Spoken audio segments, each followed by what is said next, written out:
Genèse chapitre 37, verset 35. Écoutez ce que dit Jacob. La Bible dit que tous ses fils et toutes ses filles virent pour le consoler, mais il ne voulut recevoir aucune consolation. Tous ses fils et toutes ses filles viennent pour consoler Jacob. Mais Jacob ne voulait pas recevoir aucune consolation. Pourquoi? Parce qu'il se disait, tout est fini, plus d'espérance.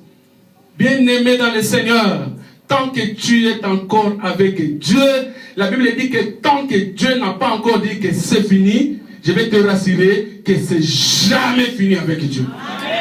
C'est jamais fini. Jamais fini. Merci mon frère. Amen. Amen. Oh, donnez-moi des vrais amen. Alléluia. Amen. C'est jamais. J'aimerais dire à Jacob, parce qu'il s'agit de Jacob, que c'est jamais fini. Tant que Dieu n'a pas encore dit que c'est fini. Amen. Tu crois que ta vie est arrêtée à cause de ces papiers-là? Parce que tu as raté ton permis, parce que tu as raté je ne sais pas quoi là? Non, ce n'est pas fini. Il y a encore de l'espérance. Amen. Tu as un Dieu qui a des promesses. Ce Dieu-là a fait des promesses. Bien aimé, les promesses de la Bible ne sont pas pour mémoriser. Non. Ni les prophéties de la Bible ne sont pas là pour mémoriser. Elles sont là pour s'accomplir dans notre vie. Amen. Jamais tu peux comprendre ces choses si tu n'as pas l'esprit de Dieu en toi. Amen. Je passe vite. Deuxième caractéristique de Jacob, c'est quoi? Les Jacob ont été confrontés à des épreuves, des situations difficiles. Mais devant leurs épreuves et leurs situations difficiles, il y a des choses qui ont dit à leur émotion, stop. C'est-à-dire, lorsqu'il a vu les choses, lorsque ses enfants sont venus, Ruben qui était le nez et les autres, ils sont arrivés, ils ont vu, ils ont juste soulevé l'habit. Regarde, analyse ça toi-même. Il a vu les choses. Bien-aimé, vous savez ce qui frappe aux yeux peut te donner la peur.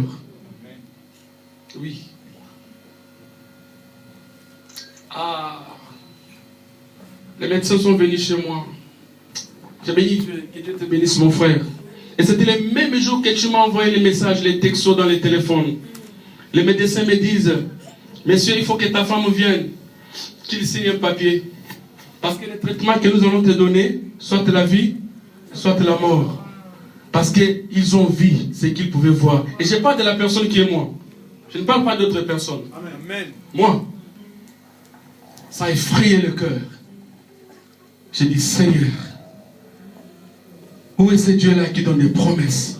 Et à ce moment-là, il y a une texte qui vient, paf, dans mon téléphone, qui me dit, prends courage, Dieu est avec toi, nous te soutenons. On a dit alléluia, Seigneur, tu es présent. Mais pourquoi les émotions sont là? Parce que les preuves sont tangibles. Tu vas mourir. Mais les médecins aujourd'hui, s'ils me voient, ils me disent, mais monsieur, tu as pris du poids. J'ai dit, yo, mon aura poids. Toi, tu dois voir la vie qui est derrière le poids. Toi, tu vois quel est le poids? Alléluia. Amen. Donc, tu peux te dire stop dans tes calculs. 30 ans, je n'ai pas marié. 40 ans, je ne suis pas marié. 50 ans, je ne me marierai plus jamais. Je vais te rassurer, ça, ce sont tes émotions. Ça, ce sont tes émotions. J'ai eu un témoignage vrai. S'il y a des gens qui surfent un peu sur Internet, il y a un pasteur qui s'appelle Pasteur Miko Bachika. Ma mère prie dans son église au Congo, ma mère et moi, prie dans son église. Et le pasteur de son église, de cette église-là, c'est la grande sœur aînée du pasteur Miko Bachika, avec 59 ans. 58 ans, pardon. Mais la dame ne croyait plus avoir la vie comme on dit, elle est pasteur, mais elle ne s'entendait plus jamais qu'un jour elle pouvait se marier. Parce qu'elle voyait son âge, elle voyait comme elle était devenue bien grosse, très grosse, je voulais dire bien grande. Vous voyez comment elle était devenue très grosse. Je disais, c'est fini, qui va m'épouser encore? Stop. Mais écoutez, Dieu est Dieu. Parce que Dieu honore ceux qui l'honorent. Dieu est fidèle. Dieu n'est pas comme les hommes. Dieu reste Dieu. Un jour, la dame va prendre le coup de téléphone. Alors madame, je suis un monsieur tel, j'habite à Londres. Regardez, Dieu va faire quitter quelqu'un de Londres jusqu'à l'Afrique. Et où à la République démocratique du Congo pour aller épouser une femme qui a 59 ans, 58 ans, 59 ans. Les gens ils ont dit, ah, il y a un bâton sous la mise vraiment.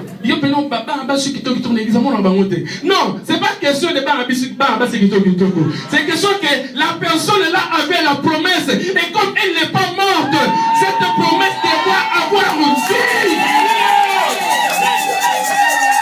Alléluia.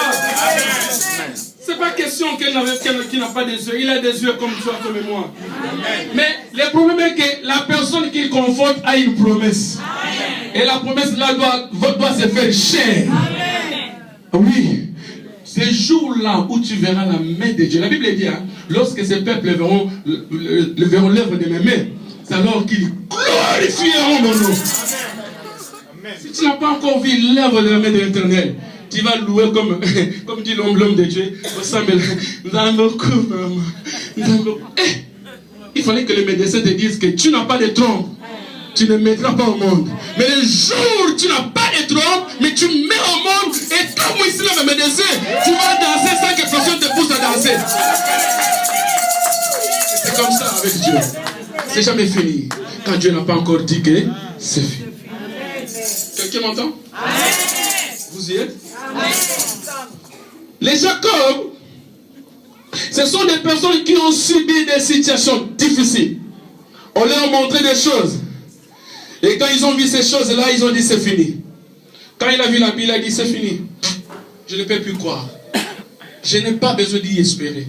Parce que mon fils à qui je me confiais est parti. C'était lui le mouchard oublié de ses frères. Lorsque mes enfants parlaient mal de moi, il y a Joseph qui venait me dire, tu vois, Lévi il a dit que toi, tu as une calvitie qui commence avec toi. Et l'autre il disait, tu sais, c'est Ruben qui disait, quand tu parles, tu bégayes. Et tu vois, toi quand tu manges trop vite. Et c'est lui qui ramenait ces choses. Pour que les papas puissent avoir des orientations, comment conduire sa famille. Réveille les frères qui dorment. Pourquoi tu dors? Alléluia. Amen. Oh bien-aimé dans le Seigneur, reconnais si c'est la tunique de ton fils ou non. Le verset 33 dit, je puis sentir la douleur de Jacob. Jacob a reconnu la tunique de son fils. Il dit, sérieusement, c'est une bête féroce qui l'a dévoré. Joseph a été mis en pièces. Non, Jacob, non, non. Je vais dire non à un Jacob qui est là. Non, Joseph n'a pas été mis en pièces. Jacob vit quelque part. Et Joseph plutôt vit quelque part. Est-ce que tu crois que ton Joseph vit quelque part? C'est juste que je parle. Hein?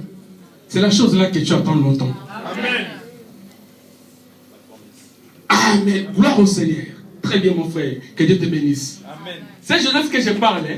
C'est la promesse là que tu attends longtemps. On a prophétisé sur toi. On a dit des choses sur toi. Toi-même peut-être tu as rêvé. Comme l'homme de Dieu a vu le rêve sur une sœur ici, que je n'ai pas vu le visage, qui sera peut-être chef d'entreprise. Tu as des choses. Ce sont des choses. L'homme de Dieu a vu. Et toi-même peut-être tu as vu. Mais parce qu'à un certain âge, tu as oublié tout. Tu as dit stop, je ne peux plus croire. Mais ce n'est qu'une illusion.